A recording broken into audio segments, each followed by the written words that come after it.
What's up, YouTube? It's your boy, Uncle Fred, back in the house. One more again with some more content. Just sitting around on Saturday. I hope you guys are having a great Saturday. It's a great day. It's beautiful here, a little windy. I hope y'all having a great day. Go ahead and hit that like, comment, and subscribe.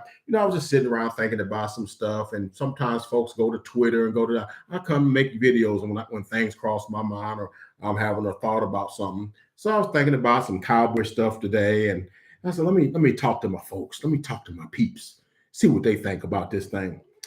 So we've heard about a few things Cowboys are doing. I've made no mistakes about it, no bones about it. I have not liked the moves and the things that the Cowboys have done in the this off season, and as it relates to free agency and things like that. I have not been happy with it. I thought they fishing from the shore. They sprinkling. They're not doing much. Okay. I mean, they'll do a little something, and they'll leak some things. Oh yeah, we thinking about Von Miller. We thinking about whatever, and then they start. We see the contracts they be offering them. Whatever. And they did a few things, and they signed James Washington. James Washington, a nice receiver, but I'm sure that he got a 1-year deal. They haven't made the terms disclosed, probably like $1.5 million a year, which is chicken feed. Okay. And I know that they signed Dante Fowler, when they didn't get Randy Gregory signed. And I'm sure it's a 1-year deal, probably for like $1 million or something like that. They ain't disclosed it. Probably embarrassed. $1 million. I mean, that's chicken feed for an NFL player, And, and I heard they've been talking to T.Y. Hilton. Now, I'm sort of intrigued by that one. I'll be honest with you. I'm sort of intrigued because T.Y. Hilton, I watched him over his career at Indy. They got him, I think they picked him up back in 2011, 2012. He's been in the league about 10, 11 years. He's 32. Got a career of 631 catches for 9,691 yards, 15.4 average per catch, 56 touchdowns. So he's a nice vet. In the combine, went to FIU at the combine back in, I think, 2011, 2012 when they got him. He ran a 4.3, 4.40, so he can fly. Probably not quite that fast now. Probably he's like a 4.4 now, but that's plenty fast enough, in my opinion. And I was watching my man Law Nation today. Shout out to Law Nation today, and he was breaking that thing down on T.Y. Hilton. Why he thought he might be a good addition to our wide receiver room. And they were just showing some, and he's 5'10", 185 pounds, about the same size as Washington, wears the same number too. We might, if they pick him up, we'll have 3 guys with number 13. Digressing, all of them wore number 13. Okay. And before I get too far, James Washington, shouts out to James Washington, came to the press conference. He was a day late because he was supposed to have had it like Wednesday. Didn't do it because he owns a farm or ranch out in Texas, about like 100 miles from Dallas, and apparently had a load of hay coming in, and he had to be there for it. So they postponed his press conference until Thursday, I think. And he apologized profusely for like, hey, I'm sorry I missed you guys or whatever. And he's a Texas guy, a cowboy basically. And hey man, I think he's gonna be a nice addition, whatever. But further, getting back to what I was talking about, going back to T.Y. Hilton. They showed some videos of him. He's quick out of his breaks. Still got enough speed to get behind people, but he's got good route recognition. And he got good hands to find the football. And I think he'd be a good addition to our wide receiver room because he'd be the only veteran in the thing. Because, CeeDee Lamb, I still think of him as a kid. Michael Gallup, man, I got him a couple of years ago. He's still a kid. See, Mari was kind of the old head in there, and they chose to get rid of him. So you need veterans in there to keep the young guys in line and teach them little things. I don't think the front office kind of understands that there's a reason why you keep veterans on the team. Okay. It's a reason why you might go get a free agent or two because of, the experience that they bring to the table. So yeah, we got those two. You got Noah Brown. You got Simi Vodale, I think is his name. Got him from Stanford. Not played. Malik Turner. And that's that's about it. They got a bunch of young guys, so I think it'd be good to bring T.Y. Hilton in, and he'll probably go in for about $3 to $5 million. 1-year deal, maybe a 2-year, maybe a 2-year, 7-year deal or something like that. I would say go do that because I think the experience that he'll bring to the wide receiver room will be priceless. more so than going and getting a rookie and you got a bunch of other young guys in there. I mean, you got to have an old head in there to teach them how to do things, teach them how to be pros. Okay, that's a real thing, teaching guys how to be pros. So the thing about Ty is his injury history. He's missed about 14 games over the last like 3 years due to injury. I think he played like 7 games last year, and he had some, and if he's healthy, and maybe we only use him on third downs and special downs and stuff like that, especially until Michael Gallup gets back, because eventually, our number 1 is going to be CD, our number 2 is going to be Michael, and then James Washington, and or if we pull him in, those would be the number 3, and then you get Noah Brown, some of them guys fighting for the rest, and they playing special teams and stuff. But I'd like for them to go ahead and get that. But anywho, but that's about all the things we've been doing. We're doing that, and Bobby Wagner's still out there. Matter of fact, let me tell you who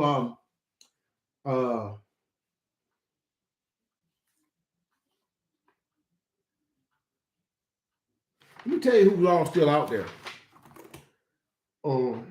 The free agents are still out there. I mean, we still want to, fish. We can go, going out in the water and getting deep or whatever, still getting all up on the shore or whatever. But, Bobby Wagner's still out there. He went to L.A. and where he's a native and just spent some time, but he didn't stay. They didn't make a deal, okay? The L.A. got less money than we do. Like, we got $16 million under the cap. We'll get an extra $10 million after June 1st for the Lyle Collins. We let Lyle Collins go. So that's next. So we've got about $26 million. And so you got to also factor in that money going to increase next year. Salary cap next year is projected to be about $280 million. And then once these deals kick in, we know Amazon and Apple are fighting for the Sunday ticket. That's a $7 billion enterprise. Okay. And of course, we know the streaming services for Amazon want to get the games in addition to ABC, CBS, ABC, and all those others. They're all bidding for, all for the airtime of the NFL. So that's going to be big money. So some folks predicted about 2024, 2025, that salary cap could be about $300 million. Okay. So why are you penny pinching now? I want you to kind of be anticipatory. Okay. Bobby Wagner's still available. And so you could probably have him for like $7, $8, $10 million a year, 3-4 years. Yes, dude, you was going to pay Randy Gregory $14 million a year. That's for 5 years and 70 years. Okay. Bobby Wagner, I know he's not a pass rusher per se, but could you imagine, we getting back to this veteran in the room. Can you imagine Bobby Wagner in that linebacker room?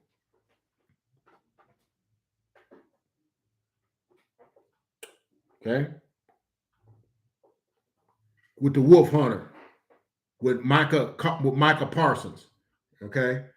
With Luke Gifford, who's been he's promising. He's been mostly on special teams and things of that nature. But can you imagine having Bobby Wags in that linebacker room, a 6-time All-Pro, been to a couple of Super Bowls, knows everything there is to know about linebacking. You don't think he could help Micah Parsons? But I'm getting aside for myself. Bobby Wagner is still available. Stephon Gilmore is still available. Now, I know he's not what he was, but he's better than any other corner we got on our roster. Okay. You think he might be helpful in our cornerback room, with Trayvon Diggs, to show him, hey, man, I know you got some talent. Maybe you shouldn't like clue on all these routes. Sometimes you got to play for the pick. Sometimes you just play the sticks and make the tackle, because, you don't want to give up the big play. You don't think that, he been to a Super Bowl. You don't think some of that will rub off on him? It's good to have veterans in there. Sometimes you pay for that just to have that veteran presence, OBJ, he's still available. I don't know about him, but Tyrann Matthews, let's see, we just signed Curl already, and Hooker, Malik Hooker. So safety might not have been, but if we was going to let one of those guys walk, and I know he plays a different safety than some of these other ones, but he's a free and a box safety. But he would have been a good guy to have, because he's one of the best safeties in the league. He could very well benefit our defense. So he's still available. Julio Jones, another wide receiver, another vet in the room, knows how to be a pro, knows how to run routes, been to a Super Bowl before, been on good teams before. Teach guys how to be pros, how to be professional, how to run their routes crisply, how to, all that sort of stuff. I think that would be wonderful to have. And a lot of the things that you're not going to get by drafting a guy. I mean, you draft a Drake London. I mean, is he going to be able to do what Julio does? Now, he's got more ability than Julio right at this point. He's younger, quicker, and faster. But a lot of things, the speed of the game, he got to adjust to that. Julio going to tell you, oh, man, this thing, it's going to be this way. He can tell CD this. He can tell Michael this. Hey, man, this is how this is going to be, man. And they'll listen to him. So having a guy like that, and then you go on down Jadeveon Clowney, not really a fan of his. I don't think he plays hard all the time, and I think you don't get as much as you pay when you get him. But I do like Calais Campbell, former Walter Payton of the Year award winner, defensive lineman, extraordinaire. I think he's like 36, probably not going to command a lot of money, but can you imagine having a Calais Campbell in your defensive line room? You think Carlos Watkins and Dorrance Armstrong and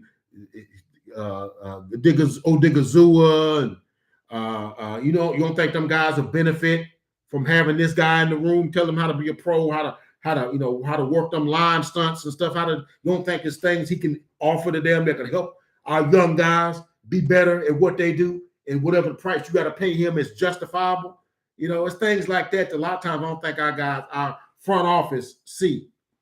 He's trying to save a dollar, and sometimes you got to spend a little money, because what you get ain't always the production you get on the field. It's the locker room, So yeah. So I think Calais Campbell will be great in the locker room.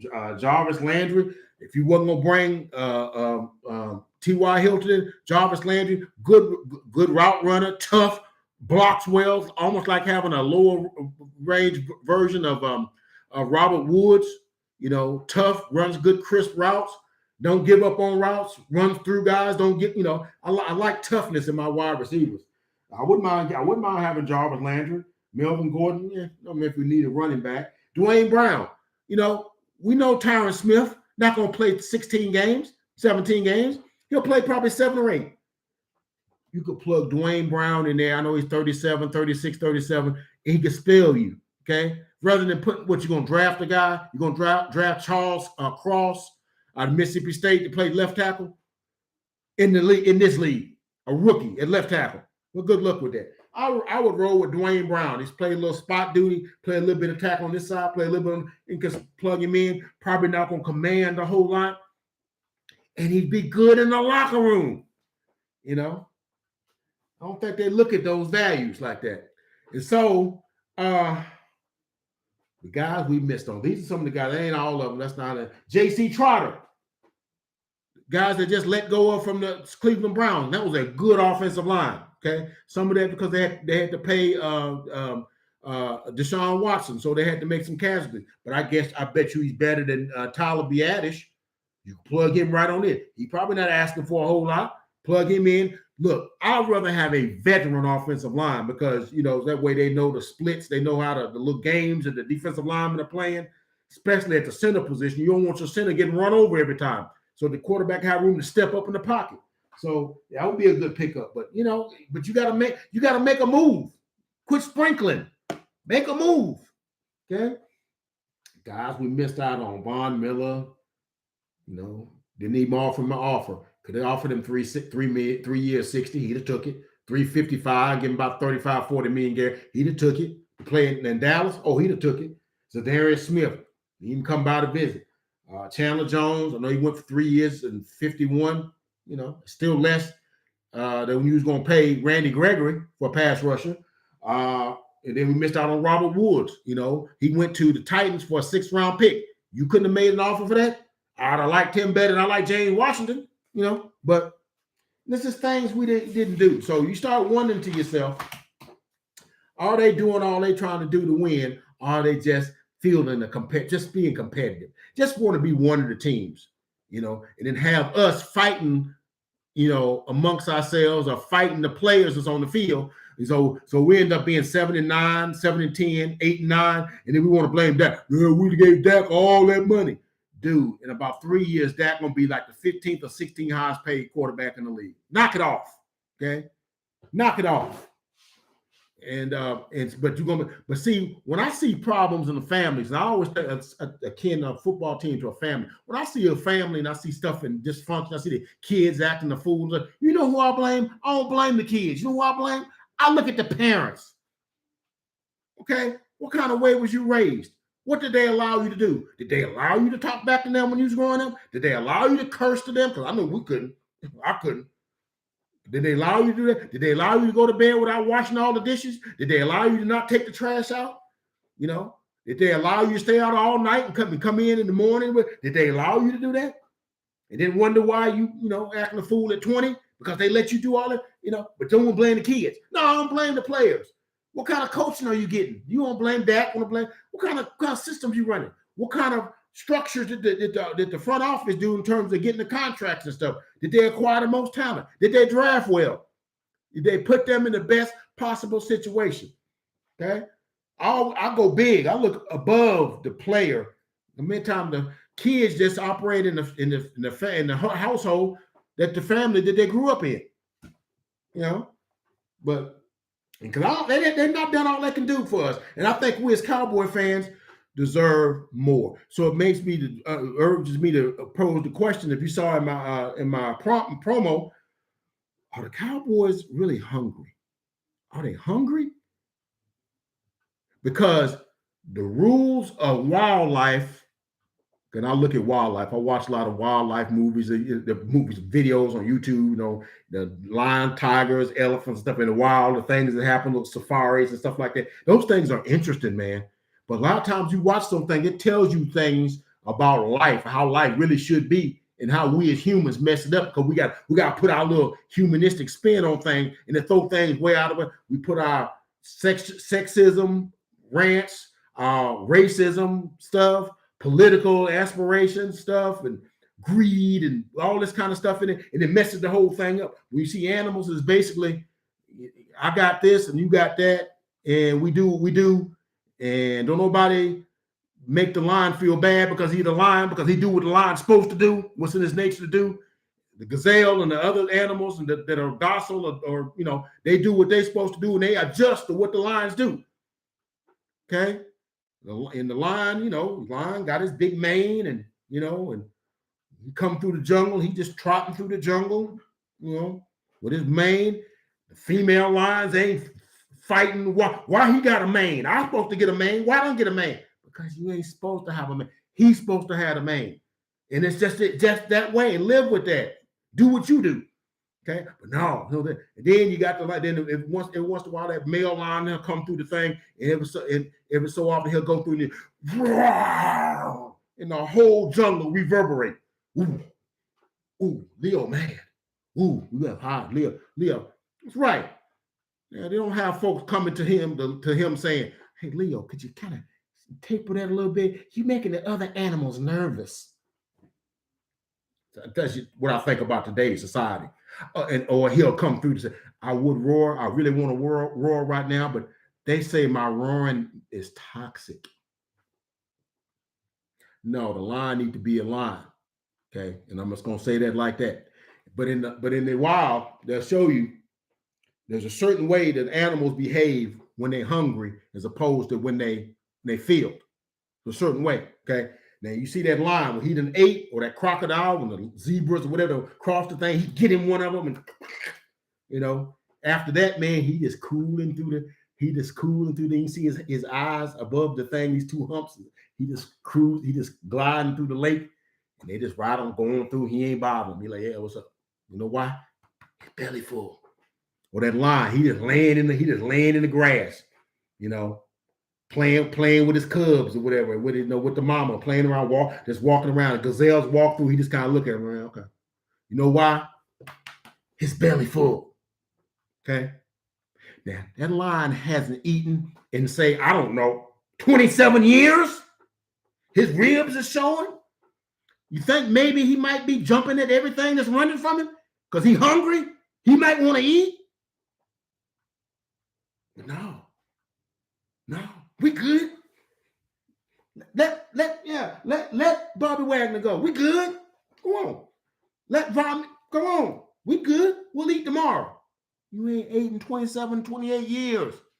Meanwhile, the Rams, who just ate, man, Bobby Wagner coming to see them, made a deal for Allen Robinson. They still making deals. They do. But wait a minute, they just ate. They supposed to be laying out on the thing, rubbing their belly. No, they still hungry, even though they just ate. What Tampa Bay doing? So they got Tom back. They making deals. Got Logan Ryan. Got some other guy. They ain't done. What Kansas City done? They ate a couple of years ago. Their stuff still kind of digesting. I know they got lost Tyreek, but they made a deal for Juju. Made a deal for Marquez Valdez-Scantling. Made a deal for Justin Reed. You know, they making moves, but they just ate a couple of years ago. They're still digesting. We ain't ate in a long time, and they acting like, it's fine. Let it go. We good. You see, the rules of the jungle tell you we full of bull. Okay. And I'm mad as a Cowboy fan because they're gonna put some bull crap on the field. And we as Cowboy fans gonna blame the players. We're gonna blame Dak. We're gonna fight over it. Meanwhile, they're sprinkling stuff. They'll we trying to, we're gonna do this. And we just fight over that little bit. And so the final analogy is the fish tank. We as Cowboy fans gotta stop fighting each other in the fish tank over them scraps. And we all had a fish tank growing up. When you go get that little can of flakes of fish food, you just sprinkle that stuff on there. Them fish come up and they fight each other to get them little scraps. That's what we doing as Cowboy fans. Fighting over them scraps that they giving us. They ain't giving us nothing substantial. They giving us these little scraps. And we just fighting over it, clashing, fighting over them little scraps. It ain't really getting nothing. And Jerry and Steven and all them, they getting the last laugh. And they're like, oh, look at them fools. We ain't really gonna do nothing. We're gonna keep pocketing this money. When these deals come through, boy, that's gonna be $20 more million for you, $20 more million. And we'll just put a team out there. It'll be all right. We don't have to. It really don't pay us to win because we lose money when we win Super Bowl, you know. But we can act like we win in and sprinkle some stuff and make them fight me and have them in a frenzy. Cowboy fans, let's not be fish fighting in that fish bowl for them scraps. Demand more of them, okay? And if the Cowboys don't start out well, make your presence felt, make your feelings felt to them that we not accepting this. While they pocketing, while they on a $6 billion franchise, spending money like they just got awarded the franchise last week, like they're what they call those franchise that just got hatched, you know, acting like that. So anyway, they made a couple of things. They got I know they made a couple of coaching moves and stuff like that. I just told Brian Schottenheimer that he's got an offensive consultant. They got Raina Stewart. He's gonna be an a special teams assistant. He comes from Green Bay. I think he coached under McCarthy in his Green Bay. I mean, again, just sprinkling little things. You know, give us some meat. Give us something to eat. Give us something to really be excited for. You know, and you can't always get it in the draft. Okay, you can get a couple things in the draft. Okay, let me tell you this as we go. The great teams go a lot of different ways to win their championships. They'll get some free agents. They'll get some drafts. They'll make a trade or two, and a mixture of those things. We'll get like a 1 or 2 free agents, a 1-year deal, and we'll just do it on the draft.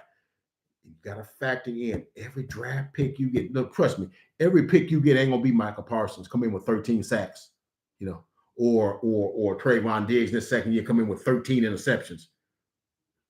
Those are anomalies. Okay, most times a rookie gonna come in here and have a couple of good games, 4 or 5 bad games, He'll get some stuff here there, but the speed of the game will overwhelm them. The physicality of the game will overwhelm them. By mid-season, or probably 2/3 of the season, they'll kind of get their win. But where are you at in the season when they're trying to figure it by the time they figured it out? Versus getting a vet that's been in there. You might spend a couple $1 million more a year, but they've been in the trenches. Okay? So, are they hungry or are they just fooling us? I don't know.